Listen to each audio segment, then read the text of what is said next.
Bonjour à tous. 12 tonnes, c'est la saisie record en Franche-Comté de cigarettes de contrebande selon les douanes. Ce stock impressionnant de près de 60 000 cartouches a été détruit hier à l'incinérateur de Lons-le-Saunier.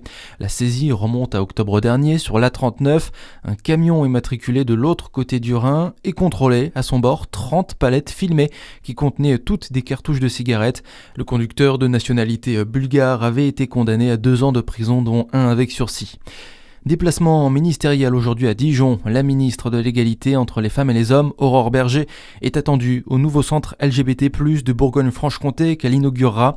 Elle évoquera la hausse préoccupante des agressions homophobes et des guet-apens organisés via les applications.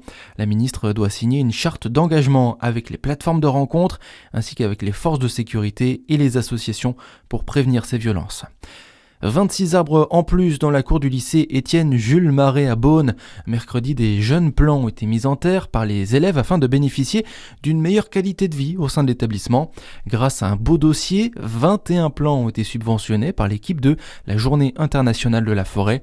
Le tout porté par des éco-délégués.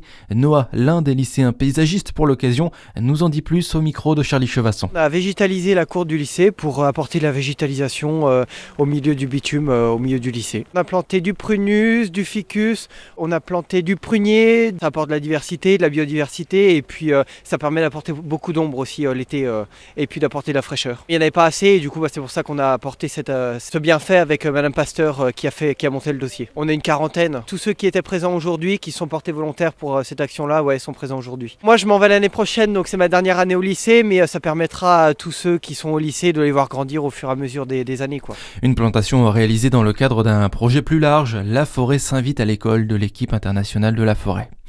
Dans l'actualité aussi, la politique migratoire européenne se durcit. Le Parlement européen a validé hier le concept de hub de retour. S'il est validé par les États membres, ce texte autoriserait à ouvrir des centres pour migrants dans des pays en dehors de l'UE pour y envoyer des personnes dont la demande d'asile a été rejetée.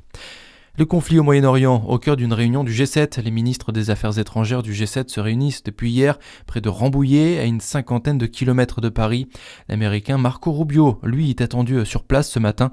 Le secrétaire d'État qui a exhorté ses partenaires à s'impliquer davantage dans la réouverture du détroit d'Ormuz. Et puis, plus d'1 million de vues en moins d'une semaine. Le succès pour le land artiste franc-comtois Franck Bonneau. Son œuvre célébrant les 50 ans du film Rocky en plein milieu d'un champ a été repartagée par Sylvester Stallone, l'acteur principal du film.